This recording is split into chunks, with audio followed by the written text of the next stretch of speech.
السلام علیکم، مجھے کہتے ہیں آفتاب وزیر، آپ کو ہائی ایشیا ایکسکلوسیو میں خوش آمدید کہتے ہیں۔ ایک اور اہم موضوع لے کر ہم آج آپ کی خدمت میں حاضر ہوئے ہیں۔ گزشتہ دنوں میں آپ نے سنا ہوگا گلگت بلتستان میں لینڈ ریفارمز کی بات ہوئی، اس کے ساتھ ساتھ چند نیشنل پارکس کا نیا قیام بھی عمل میں آیا اور اس پر کافی زیادہ تنقید بھی ہوئی، کیونکہ اس کے ساتھ عوام کی بہت ساری جو زمینیں ہیں وہ بھی جڑی ہیں اور بہت سارا ہم نے اس پہ رد عمل بھی دیکھا نیشنل سطح پر بھی اور اس کے علاوہ لوکل سطح پر بھی۔ تو اس کی حقیقت کیا ہے اور کیا بہتر حل ہو سکتا ہے کہ مستقبل میں ہم اسے دیکھ سکیں، اسی موضوع پر ہم نے گفتگو کرنے کے لیے سینئر پولیٹیشین عباس موسوی صاحب کو دعوت دی ہے۔ بہت شکریہ، آپ تشریف لائے، آپ کو خوش آمدید کہتے ہیں، آپ نے وقت نکالا اور گفتگو کا آغاز کرتے ہیں۔ جو ابھی نئے چند عرصے پہلے جو 2 نیشنل پارکس کا قیام عمل میں لایا گیا ہے، اس کے بعد ہم نے کوئی جو لوکل سطح پہ عوامی رد عمل بھی دیکھا، پولیٹیکل سطح پر بھی کچھ لوگوں نے آواز اٹھائی۔ تو آپ کیا سمجھتے ہیں کہ لوگوں کی جو حقیق ملکیت ہے اس کا کس طرح سے، یعنی کہ اس میں یا ان کا نقصان ہوا ہے یا اس جو عوام کا کنزرویشن کے نام پہ ایک اقدام ہے وہ بہتر ہے؟ لیکن جی، گلگت بلتستان میں جو ملکیت کا کنسیپٹ ہے وہ بڑا مجہول ہے ہمیشہ سے۔ ریاست میں گلگت بلتستان میں جہاں پہ اپنی ملکیت ثابت کرنی ہو وہاں لینڈ ریونیو ایکٹ کو لے کر آئے، اور جہاں پہ عوام کی ملکیت ثابت کرنی ہو وہاں پہ مہاراجہ کا قانون خالص سرکار کو لے کر آتی ہے، جس کی وجہ سے 72-73 سال سے گلگت بلتستان میں جو ملکیت ہے وہ مجہول ہے۔ حالیہ جو نیشنل پارک کی نوٹیفیکیشن ہوئی ہے، خاص طور پر کنزرویشن کے نام پہ جو نیشنل پارک بنایا جا رہا ہے، اس نیشنل پارک کی نوٹیفیکیشن میں ناردرن ایریاز وائلڈ لائف ایکٹ 1975 کا ذکر کیا گیا ہے اور باضابطہ سیکشن 5 اور سیکشن 7 کو مینشن کیا گیا ہے۔ اور اگر ہم ان سیکشنز کو دیکھتے ہیں تو ہمیں یہ نظر آتا ہے کہ یہ جو سیکشنز ہیں ان میں جو چیزیں بیان ہوئی ہیں وہ صرف اور صرف اسٹیٹ لینڈ کے اوپر امپلیمنٹ ہو سکتا ہے اور عوامی ملکیتی زمینوں پہ امپلیمنٹ نہیں ہو سکتا۔ تو گلگت بلتستان کے جن زمینوں کو انہوں نے خالصہ سرکار ڈکلیئر کر کے وہاں پہ نیشنل پارکس اناؤنس کیا ہے، بیسیکلی قانونی اور آئینی طور پر وہ زمینیں اسٹیٹ لینڈ نہیں ہیں بلکہ عوامی ملکیتی زمینیں ہیں، اور ان زمینوں کے اوپر عوامی ملکیتی حقوق ہیں، اور یہ حقوق ہزاروں سال پرانے حقوق ہیں جو ان لوگوں نے آپس میں بیٹھ کے ڈیسائیڈ کیے ہوئے تھے، جسے مہاراجہ بھی ختم نہیں کر سکا۔ تو ہم یہ سمجھتے ہیں کہ اس طرح کا نوٹیفیکیشن اور اس طریقے سے بند کمرے میں بیٹھ کے نیشنل پارک بنانا عوامی ملکیتی حقوق کے اوپر ڈاکہ ہے اور عوامی ملکیت کو تبدیل کرنے کے مترادف ہے۔ اچھا، اگر ہم بات کرتے ہیں خالصہ سرکار کی تو بہت سارے لوگوں کی ذہنوں میں بڑی کنفیوژن بھی ہے اس حوالے سے، اور آپ نے ابھی جو نیشنل پارک ایکٹ کا ذکر کیا تو اس کو تھوڑا سا آپ ڈیفائن کریں گے اور سننے والوں کے لیے ایک بہتر؟ لیکن جی، خالصہ کا جو لفظ ہے یہ تو یہ لینڈ ریونیو ایکٹ کا نہیں ہے۔ آپ دیکھیں 1974 میں land revenue act Gilgit Baltistan میں ایکسٹینڈ ہوا، اور جو لینڈ ریونیو ڈپارٹمنٹ ہے وہ لینڈ ریونیو ایکٹ کے تحت فیصلے کرتا ہے اور اس کے مطابق چلتا ہے۔ تو لینڈ ریونیو ایکٹ کے اندر کوئی خالص سرکار کا ٹرمینالوجی موجود نہیں ہے۔ جب ایک قانون میں وہ ٹرمینالوجی موجود نہیں ہے تو آپ اس ٹرمینالوجی کے ذریعے زمین کو ہتھیانے کی کوشش کیوں کرتے ہیں؟ پہلا سوال یہ ہے۔ دوسری بات یہ ہے کہ جو لینڈ ریونیو ایکٹ ہے اس میں اسٹیٹ لینڈ کہا گیا ہے، جو اسٹیٹ لینڈ ہے وہ خالص سرکار نہیں ہے، وہ کوئی اور چیز ہے جس کی لینڈ ریونیو ایکٹ کے اندر اپنی ڈیفینیشن ہے۔ ایسی زمین جسے گورنمنٹ نے کمپنسیٹ کیا ہو، ایسی زمین جسے گورنمنٹ نے جنگ کے ذریعے حاصل کی ہو، یا ایسی زمین جسے جو ویسٹڈ لینڈ ہو، وہ اسٹیٹ لینڈ کہلاتی ہے۔ گلگت بلتستان میں دریا کے کنارے سے لے کے پہاڑ کے چوٹی تک کوئی زمین ویسٹڈ لینڈ نہیں ہے، اسٹیٹ لینڈ نہیں ہے، یہاں تک کہ اگر کوئی زمین کمپنسیٹ کی گئی ہو۔ تو کہنے کا مقصد یہ ہے کہ گلگت بلتستان میں ریاست زمین پہ قبضہ کرنے کے لیے خالص سرکار کا لفظ لے کر آتی ہے۔ بیسیکلی یہ قانون ایک سکھ ریاست کا ہے، اور ڈوگروں نے جب ریاست قائم کی تو ڈوگرے سکھ ریاست کے درباری تھے۔ جب انہوں نے لینڈ ریونیو وہاں پہ سیٹلمنٹ ڈپارٹمنٹ کو اسٹیبلش کیا اور سیٹلمنٹ کی، تو اس میں انہوں نے اس دربار کے جو قوانین تھے وہ لے کر آئے اور وہاں پہ خالص سرکار کا لفظ ڈالا، اور ایون خالص سرکار کے لفظ کو وہاں پہ ڈال کے جن زمینوں کو انہوں نے اس وقت کی سرکار کی ملکیت ڈکلیئر کیا تھا، ان زمینوں میں عوامی ملکیتی حقوق کا انکار نہیں کیا۔ اگر آپ دیکھتے ہیں سیٹلمنٹ کو دیکھتے ہیں، پہلا سیٹلمنٹ جو گلگت بلتستان میں ہوا 1892 میں، اس میں سیٹلمنٹ سے پہلے ایک واجب العرضی بنتی ہے جس میں عوامی ملکیتی حقوق ڈیسائیڈڈ ہوتے ہیں۔ اس میں آپ کے واٹر رائٹس ہیں، اس میں آپ کے گریزنگ رائٹس ہیں، اس میں آپ کے ووڈ رائٹس ہیں، یہ سارے کے سارے وہاں پہ ڈیسائیڈڈ ہیں اور علاقوں کے حساب سے تقسیم ہیں۔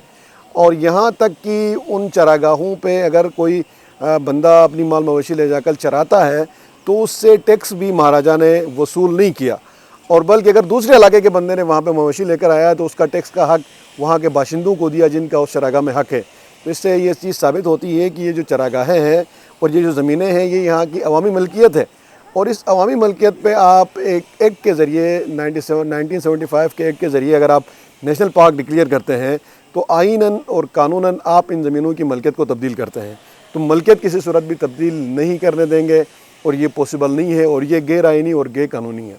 اچھا، یہ جو کنزرویشن کا ایک لبادہ اوڑھ کے اس طرح سے لایا جا رہا ہے تو اب تک گلگت بلتستان کی کتنی فیصد زمین پر یعنی ایک طرح سے یہ قبضہ ہو چکا ہے یا ایک طرح سے نیشنل پارکس بنا دیا گیا ہے، اور کیا دنیا میں کیا قانون ہے کہ کتنی % زمین کو آپ کنزرویشن کے لیے استعمال کر سکتے ہیں، کیونکہ اس پہ بھی ایک تنازع موجود ہے؟ دیکھیں جی، اصل میں کنزرویشن سے ہمیں کوئی ایشو نہیں ہے. کنزرویشن کے ہم حامی ہیں، ہم سمجھتے ہیں ماحولیاتی تبدیلیاں آئی ہیں، کنزرویشن ہونی چاہیے. لیکن پرابلم یہ ہے کہ کنزرویشن کے نام پہ جو ہمارے ساتھ ڈرامہ کیا جا رہا ہے، جو ظلم و زیادتی کی جاتی ہے، اس کے ہم خلاف ہیں. انٹرنیشنلی کنزرویشن 3% لینڈ کے اوپر آپ کنزرویشن کر سکتے ہیں اور گلگت بلتستان کے اندر 52% لینڈ کو کنزرویشن کے لیے مختص کی گئی ہے. تو ہم یہ سمجھتے ہیں کہ گلگت بلتستان میں ایک سوچی سمجھی سازش کے ذریعے وہاں کی زمین میں قبضہ کرنے کے لیے کنزرویشن کے نام پہ نیشنل پارکس ڈکلیئر کیے جاتے ہیں تاکہ عوامی ملکیتی زمینوں کی ملکیت کو ٹرانسفر کریں اور ریاست اپنی ملکیت میں لے کر آئے. اور اسی لیے وہ 1975 کا جو ایکٹ ہے جو اسٹیٹ لینڈ کے علاوہ کہیں پہ امپلیمنٹ ہو نہیں سکتا. آپ نے مرگلہ ہلز کا نیشنل پارک بنایا ہے، اسٹیٹ لینڈ کے اوپر بنایا ہے. آپ نے کلر کہار کا نیشنل پارک بنایا ہے، اسٹیٹ لینڈ کے اوپر بنایا ہے. اس کے علاوہ پنجاب اور سندھ میں جو نیشنل پارکس بنے ہیں وہ عوامی ملکیتی زمین کے اوپر نہیں بنے ہیں. گلگت بلتستان میں آپ عوامی ملکیتی زمین کے اوپر نیشنل پارک کیوں بناتے ہیں؟ یہ اس لیے بنا رہے ہیں کہ اس کی ملکیت کو ٹرانسفر کریں. جب گلگت بلتستان کی زمین گلگت بلتستان کے لوگوں کے ہیں، وہاں کے وسائل وہاں کے لوگوں کے ہیں. پنجاب کی زمین جب پنجابی کی ہو سکتی ہے، سندھ کی زمین سندھیوں کی ہو سکتی ہے، KPK کی زمین پٹھانوں کی ہو سکتی ہے، بلوچستان کی زمین بلوچوں کی ہو سکتی ہے، تو گلگت بلتستان کی زمین بھی گلگت بلتستان کے لوگوں کی ہے. بیسیکلی مسئلہ یہ ہے کہ گلگت بلتستان میں آئین اور قانون نام کی کوئی چیز نہیں ہے. جہاں کہیں ریاست اپنے فائدے کی بات ہوتی ہے تو وہاں پہ قبضہ کرتی ہے اور ایک کمرے میں بیٹھ کے ایک جنبش قلم سے ایک سیکٹری اتنی بڑی زمین، یعنی آپ ننگا پربت نیشنل پارک کی بات کرتے ہیں وہاں پہ 23 لاکھ کنال زمین ہے. آپ ہمالیہ نیشنل پارک کی بات کرتے ہیں وہاں پہ 38,18,000 کنال زمین ہے جو ڈسٹرکٹ استور میں ریسنٹلی نوٹیفائی ہوئے ہیں. یہ کسی صورت بھی آئینی اور قانونی شکل ممکن نہیں ہے. یہ عوامی ملکیتی زمین ہے. یہاں پہ اس ایکٹ کے ساتھ آپ نیشنل پارک نہیں بنا سکتے. اگر آپ کنزرویشن کرتے ہیں، کنزرویشن کے ڈیفرنٹ ماڈلز ہیں، ان ماڈلز کے تحت آپ کنزرویشن کریں، کمیونٹی کنزرویشن ایریا ڈکلیئر کریں، کمیونٹی کے ذریعے یہاں پہ جو کنزرویشن کے اقدامات ہیں وہ کریں. لیکن ریاستی ریٹ کو برقرار رکھ کے یہاں پہ قبضہ کر کے یہاں پہ ٹیکس لے کے آپ کسی قسم کی کنزرویشن کسی آئین و قانون کے تحت نہیں کر سکتے. آپ ایک غیر قانونی کام غیر قانونی طریقے سے کرتے ہیں جو کہ ظلم ہے، زیادتی ہے، استبداد ہے، جس کے خلاف ہم نے آواز اٹھائی اور انشاءاللہ آئندہ بھی آواز اٹھاتے رہیں گے. اچھا، یہ آپ نے کہا ایک جنبش قلب یہ چیزیں تبدیل ہو جاتی ہیں، بنیادی طور پہ بات درست ہے، لیکن جو پولیٹیکل ایلیٹ ہے ہماری جو وہاں پر موجود ہے، ایک گورنمنٹ ہے باقاعدہ الیکٹڈ جسے گورنمنٹ کہا جاتا ہے، لوگوں کے اس پر بھی سوالات ہیں. جو CM ہے ان کا تعلق بھی بنیادی طور پر رسور سے ہے، تو وہ جو پولیٹیکل ایلیٹ ہے اور دوسری جو ہماری پارٹی سے لوگ تعلق رکھتے ہیں جو اپوزیشن میں اسمبلیز میں بیٹھتے ہیں، تو ان کا اس میں کوئی رول یا کردار نہیں ہوتا یا وہ اویئرنیس لیول نہیں ہے؟ دیکھیں جی، پہلی بات تو یہ ہے کہ آپ ایک علاقے کے اتنی بڑی زمین کو آپ ملکیت ٹرانسفر کر رہے ہیں. پہلی بات تو یہ ہے کہ آپ اس کو اسمبلی میں ڈسکس کریں. ستم ظریفی ہے کہ گلگت بلتستان میں وائلڈ لائف ایکٹ ہی نہیں بنا ہے، ابھی بننے جا رہا ہے. اور آپ فیڈرل کا جو ریاست پاکستان کا جو وائلڈ لائف ایکٹ ہے اس کو ایکسٹینڈ کر کے وہاں پہ آپ بنانے کی کوشش کر رہے ہیں، جو ایک خالصہ سرکار کے نام پہ وہاں پہ زمینوں پہ آپ قبضہ کرنے کی کوشش کر رہے ہیں، جبکہ یہ ایک اسٹیٹ لینڈ کے علاوہ امپلیمنٹ ہو نہیں سکتا. وہاں پہ ایک اسٹیٹ لینڈ نہیں ہے. تو بیسیکلی یہ میں سمجھتا ہوں گلگت بلتستان میں ایک کنٹرول ڈیموکریسی ہے. وہاں کے جو پولیٹیکل ایلیٹ ہے ان کی اس میں ہی نہیں لایا جا رہا، آگاہی میں ہی نہیں لایا جا رہا، ان کو بتایا ہی نہیں جا رہا. ہماری معلومات کے مطابق جب ہم نے ریٹیلیٹ کیا، ہم نے ریزسٹنس کی کہ اس طرح کے پارکس ہم بننے نہیں دیں گے، تو CM صاحب نے بھی سیکرٹری صاحب کو بلا کے کہا کہ آپ اس نوٹیفیکیشن کو ڈی نوٹیفائی کریں اور ان معاملات کو ٹھیک کریں. لیکن انفارچونیٹلی وہ سیکرٹری صاحب نے ایسا نہیں کیا. تو ہمیں یہ لگتا ہے کہ یہ جو جمہوری ایک نظام ہمارے سامنے نظر آ رہا ہے گلگت بلتستان میں اسمبلی کی شکل میں، یہ ایک ڈونگ ہے، یہ ایک ڈرامہ ہے اور گلگت بلتستان کے وسائل میں قبضہ کرنے کے لیے میں سمجھتا ہوں کہ یہ ایک قسم کا راستہ فراہم کرتا ہے. اگر نہیں کرتا ہے تو میں یہ سمجھتا ہوں کہ جو اسمبلی ممبران ہیں اس پہ رول ادا کریں. امجد ایڈوکیٹ صاحب نے اس پہ باضابطہ ہمارے پارٹی کے صدر ہیں، انہوں نے آواز بلند کی، انہوں نے ریزسٹنس کی اور ہم نے ان کی آواز کے ساتھ آواز ملایا اور ہم اس بات پہ کامیاب ہو گئے کہ ہم نے اس نوٹیفیکیشن کو امپلیمنٹ ہونے نہیں دیا. اور آئندہ بھی ہم اس نوٹیفیکیشن کو امپلیمنٹ ہونے نہیں دیں گے جب تک عوامی ملکیتی حقوق کا تحفظ نہیں ہوتا ہے، ہماری ٹرم اینڈ کنڈیشنز پہ کنزرویشن نہیں ہوتی ہے، ہم کنزرویشن ہونے نہیں دیں گے۔ اچھا، یہ جو آپ نے تھوڑی دیر پہلے بات بتائی، لینڈ ریونیو ایکٹ کے تحت اگر زمین کا تقاضا کیا جائے تو ریاست کی زمین نہیں، اور ریاست کی زمین کے بغیر آپ نیشنل پارک نہیں بنا سکتے، جیسے آپ نے اگزامپل بھی دی ملک کی مختلف نیشنل پارکس کی، تو قانونی طور پر کوئی کارروائی کی جا سکتی ہے یا قانونی طور پر اس کیس کو لڑا جا سکتا ہے؟ کیونکہ ایک بہت ہی امپورٹنٹ آپ کے پاس ایک قانونی پوائنٹ موجود ہے، تو اس حوالے سے آپ کیا دیکھیں کہیں جی، گے گلگت بلتستان میں context of land revenue act? Gilgit Baltistan میں قانون جس کی طاقت ہے اس کی طرف مڑتا ہے، اور ہم یہ سمجھتے ہیں گلگت بلتستان میں طاقت ریاست کے پاس ہے اور ریاستی اداروں کے پاس ہے، محکموں کے پاس ہے۔ اگر ہم عدالت کی طرف جاتے ہیں تو کسی صورت بھی ہمیں نہیں لگتا کہ ہمارے حق میں فیصلہ ہوگا، اس لیے ہم عدالت کی طرف جانا نہیں چاہتے۔ ہم یہ سمجھتے ہیں کہ یہ ہمارے آئینی اور قانونی حق ہے کہ یہ زمینیں ہماری ملکیت ہیں، اس کے وسائل ہمارے ملکیت ہیں، زیر زمین جو معدنیات ہیں وہ بھی گلگت بلتستان کے لوگوں کا حق ہے، زمین کے اوپر پانی ہے، پہاڑ ہے، دریا ہے، جو کچھ بھی ہے، گزرگاہیں ہیں، اس پہ بھی گلگت بلتستان کے لوگوں کا حق ہے۔ اس سے کسی صورت بھی آپ جنبش قلم سے ایک سیکٹری اس کی ملکیت کو تبدیل نہیں کر سکتا۔ یہ ممکن نہیں ہے کہ میری چراگاہ میں آ کے ایک سیکٹری اپنے فورسز کو وہاں پہ لا کے ڈپلوائے کریں اور میری زمین پہ مجھے خود داخل ہونا نہ دے، یہ ممکن نہیں ہے، یہ ہم نہیں ہونے دیں گے۔ اچھا عباس صاحب، نیشنل پارک کے حوالے سے اگر بات کریں تو اس کے ماڈل کا جو ہے کہا جاتا ہے کوئی ڈاکومنٹ بنایا گیا ہے، کوئی ماڈل بنایا گیا ہے پراپر طریقے سے، کیا وہ وہاں کی جو لوکل کمیونٹی ہے ان کے ساتھ بیٹھ کے بنایا گیا ہے، ان کو اعتماد میں لیا گیا ہے اس حوالے سے، اور کوئی اس حوالے سے پیش رفت ہوئی آپ کی نظر سے وہ گزرا ہے؟ دیکھیں جی، یہ جو 2 نیشنل پارکس بنے ہیں استور میں، نگا پربت نیشنل پارک اور ہمالیین نیشنل پارک جو نوٹیفائی ہوئے ہیں، طریقہ کار یہ ہے کہ نوٹیفیکیشن کے بعد ایک مینجمنٹ پلان بنتا ہے نیشنل پارک کا، اس میں پھر کمیونٹی کو انگیج کیا جاتا ہے۔ نوٹیفیکیشن کے بعد ہم نے ریزسٹنس کی اور ہم نے کہا کہ ہم اس طرح کا نیشنل پارک بننے نہیں دیں گے، تو وہ یہ جو 2 پارکس ہیں اس کا کسی قسم کا کوئی ڈاکومنٹ ابھی تک نہیں بنا۔ ہمارے اپنا ایک چارٹر آف ڈیمانڈ ہے، ہم یہ سمجھتے ہیں کہ ان زمینوں کو جن کو آپ نے نیشنل پارک ڈکلیئر کیا ہے کنزرویشن کے لیے، پہلی بات تو یہ ہے کہ کنزرویشن کا جو آپ نے ماڈل ان زمینوں پہ امپلیمنٹ کیا یہ غلط ہے۔ کنزرویشن کے ڈیفرنٹ ماڈلز ہیں، نیشنل پارک ہے اور کنزرویشن ہیچریز ہیں، پرائیویٹ گیمنگ زون ہے اور کمیونٹی کنزرویشن ایریا ہے۔ تو ہم یہ سمجھتے ہیں کہ ان زمینوں پہ جو ماڈل اپنانا چاہیے وہ کمیونٹی کنزرویشن ایریا ہے، اور اس میں ہمارے اپنے چارٹر آف ڈیمانڈ ہے۔ سب سے پہلی بات یہ ہے کہ اس کی ملکیت کسی صورت بھی تبدیل نہ ہو، ملکیت ہماری عوام کی ہو، عوامی ملکیت ہو۔ دوسری بات یہ ہے کہ اس کے قبضہ عوام کا ہو، عوامی ملکیت کا قبضہ ہو، یہاں پہ کسی قسم کا اسٹیٹ کا قبضہ نہ ہو کہ بیرل لگائیں اور آپ کا ٹیکس لینا شروع کر دیں۔ جو کچھ بھی مینجمنٹ ہے وہ عوام کے پاس ہونی چاہیے۔ اس کے بعد آپ کو پتہ ہے یہ جو ہمارا ہمالیین نیشنل پارک ہے جہاں پہ ہمارا منی مرگ کا ایریا آتا ہے استور میں، اس ایریا میں ہماری جڑی بوٹی کی ترسیل ہے۔ ہم یہ چاہتے ہیں کہ اس جڑی بوٹی کو ایک لیگلائز کریں، ایک سائنٹیفک ریسرچ کریں اور اس کی ایک مارکیٹ وہاں پہ بنائیں تاکہ وہاں کے جو لوکل لوگ ہیں وہ اس پہ کام کریں اور وہاں پہ ایک سوشو اکنامک ڈیولپمنٹ آئے۔ بیسیکلی اس پہ کام ہوتا ہے وہ بلیک ہوتی ہے، فلوائی سے لوگ آتے ہیں اور وہاں سے بلیک کر کے ادھر لے کے چلے جاتے ہیں۔ تو ہمارا ہمیشہ سے یہ ایک مطالبہ رہا ہے کہ جو فارسٹ ڈپارٹمنٹ ہے وہ ہمارے بارڈرز کو سیکیور کریں، وہاں پہ جو سمگلنگ ہے اسے روکے، اور یہ جو جڑی بوٹی یہاں سے سمگل ہوتی ہے، کروڑوں اربوں کی جو جڑی بوٹی سمگل ہوتی ہے، اس کے لیے یہاں پہ ہی ایک مارکیٹ بنائیں اور یہاں پہ ہی اس کا ایک سائنٹیفک ریسرچ کریں اور لوگوں کو اس کی کلٹیویشن کے بارے میں سمجھائیں تاکہ اس سے ایک یہاں پہ فائدہ ہو۔ دوسرے نمبر پہ جو ہمارا ننگا پربت نیشنل پارک ہے، اس میں ہمارے دیمر کا ایریا آتا ہے جہاں پہ چلغوزے کے درخت ہیں۔ یہاں پہ بہت بڑی ایک اکانومی ہے اس کی، چلغوزے کی درخت کی اس دیمر میں ایک بہت بڑا فرق پڑتا ہے اکانومی کے اوپر، وہاں کے لوگ چلغوزے کے اوپر کام کرتے ہیں۔ جب نیشنل پارک اگر ڈکلیئر ہوگا تو یہ کام روکا جائے گا۔ تو ہم یہ چاہتے ہیں کہ اس کے اوپر بھی کوئی سائنٹیفک ریسرچ ہو اور یہاں کے جو لوکل لوگ ہیں انہیں ٹریننگ دیں اور اس کی بھی کلٹیویشن اور جسے کہتے ہیں کہ اس کی ایک قسم کی سائنٹیفک طریقے سے اس کو حاصل کرنا اور اس کو ایک مارکیٹ تک لے کے جانا تاکہ یہاں کے لوگوں کا فائدہ ہو۔ ان تمام چیزوں کو اگر مد نظر نہیں رکھا گیا تو یہاں کے لوگ کسی صورت بھی کسی طرح کی بھی کنزرویشن کرنے نہیں دیں گے۔ اچھا، اس کے ساتھ ساتھ یہ آپ نے چلغوزے کی بات کی اور جڑی بوٹیاں وغیرہ ہیں جو ہمارے منرلز کا ایک بہت بڑا ایشو ہے، تو یہ جو ساری نیشنل پارک کی گیم ہے، کیونکہ آپ نے کہا 52% کا تقریباً علاقہ اس میں کور ہوتا ہے، تو جو منرلز کا تحفظ ہے، جو ایک پالیسی ہے، وہ کوئی وضع ہوئی ہے اس میں؟ دیکھیں جی، یہی مسئلہ ہے، سب سے بڑا مسئلہ تو یہ ہے کہ یہ جو ایکٹ ہے 1975 کا سیکشن 7 ہے، اس سیکشن 7 کے تحت آپ نیشنل پارک سے ایک چیز باہر بھی نہیں لے کے جا سکتے، نہیں باہر سے ایک چیز اندر لے کر آ سکتے۔ آپ کی مال مویشی اس ایریا میں انٹر نہیں ہو سکتی۔ اگر آپ کی مال مویشی انٹر ہوتی ہے تو اسے تلف کرنا ہے یا ضبط کرنا ہے۔ آپ لکڑی یہاں سے باہر نہیں لے جا سکتے، آپ گاہ چرائی نہیں کر سکتے۔ تو پریکٹیکلی یہ جو نیشنل پارک کا ایریا ڈکلیئر ہوتا ہے وہ ایک قسم کی گورنمنٹ اسٹیٹ لینڈ ڈکلیئر ہوتی ہے، گورنمنٹ کا قبضہ ہوتا ہے۔ تو ہم یہ چاہتے ہیں کہ یہ قوانین کسی صورت ہمیں قابل قبول نہیں ہے۔ جب تک آپ عوامی ملکیت کو انشور نہیں کریں گے ہم یہ اس طرح کا نیشنل پارک اس طرح کی نوٹیفیکیشن پہ امپلیمنٹ ہونا نہیں دیں گے۔ معدنیات کی بات تب ہے جب یہ نہ ہو، جب عوامی ملکیت ہوگی تو عوام جو بھی عوام ہے جس کے حقوق وہاں پہ ہیں ان کی ذمہ داری ہے کہ وہ اپنے لحاظ سے وہاں پہ اپنے قوانین مرتب کریں اور ان کی معدنیات پہ کام ہو۔ جیسے اسکردو میں بہت ساری جگہوں میں معدنیات میں مائننگ ہوتی ہے، ان کا اپنے قوانین ہے، اپنا طریقہ کار ہے، وہ اپنی رائلٹیز طے ہیں۔